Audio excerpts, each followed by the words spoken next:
Hello everyone, आजच्या व्हिडिओमध्ये आपण पाहणार आहोत एकदम सुंदर अशी पायपुसणी. एकदम छान कलर कॉम्बिनेशनमध्ये आपण या ठिकाणी रेडी करतोय. बेसिक ट्रिकसुद्धा पाहणार आहोत. तर आर्टिस्टिक स्टिचेस यूट्यूब चॅनलमध्ये आपल्या सर्वांचं स्वागत आहे. टेलरिंग कोर्स डे 13मध्ये आज आपण पाहणार आहोत पायपुसणी. तर चला आजचा व्हिडिओ आपण सुरू करूयात. सुरुवातीला मी यासाठी माझ्याकडे कॉटनचे कपडे होते, तर मी कॉटनचा कपडा या ठिकाणी घेतलेला आहे. तुम्ही जो समोर पाहताय तो प्रॉपर कॉटनचा कपडा आहे.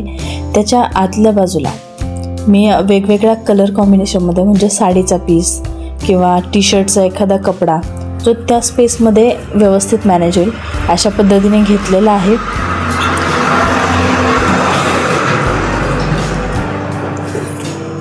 तुम्ही समोर पाहू शकता मी एका साईडने पर्पल कलर घेतलेला आहे जो बाहेरून दिसेल आणि दुसऱ्या साईडने थोडा वेगळा कलर घेतलेला आहे. जर तुम्हाला यामध्ये अजून काही ॲड हवं असेल तर ॲड करून घ्यायचं.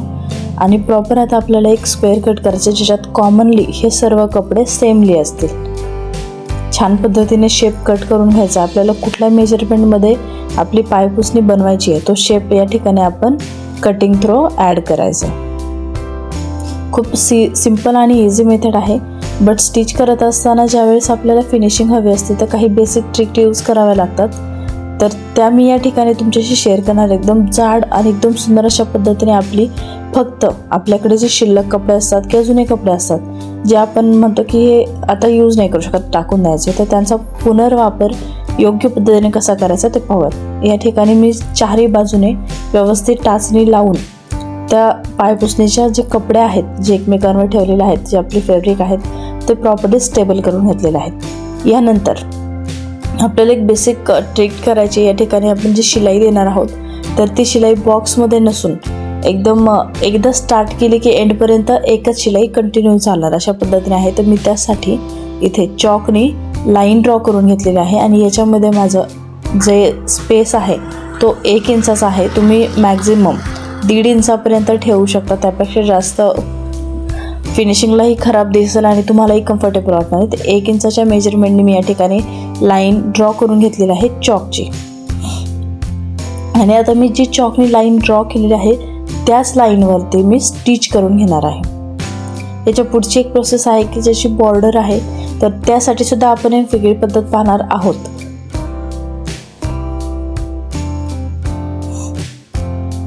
अगोदर आपण हे जे लाईन ड्रॉ केलेली आहे आपण चॉकने तर त्यावरती स्टिच करून घेऊयात. या ठिकाणी कपड्याचा घोळ पडणार नाही याची काळजी घ्यायची.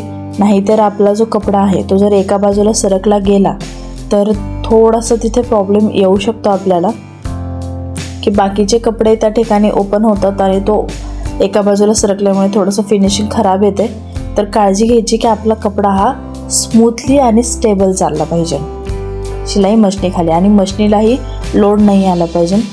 आणि सर्वात महत्त्वाचं ही पायपुसणी बनवत असताना त्यामध्ये जे फॅब्रिक यूज करतात त्यावर कुठल्याही पद्धतीची लेस नसावी.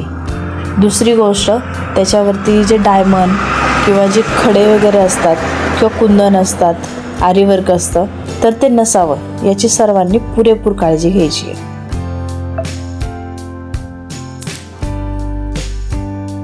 या ठिकाणी आपल्याला स्टेबली जे आपण ड्रॉ केलं होतं त्यावरती पूर्ण कलर म्हणजे जो धाग्याचा जो कलर असतो तो सुद्धा तुम्ही अपोजिट घेऊ शकता, सेम घेऊ शकता.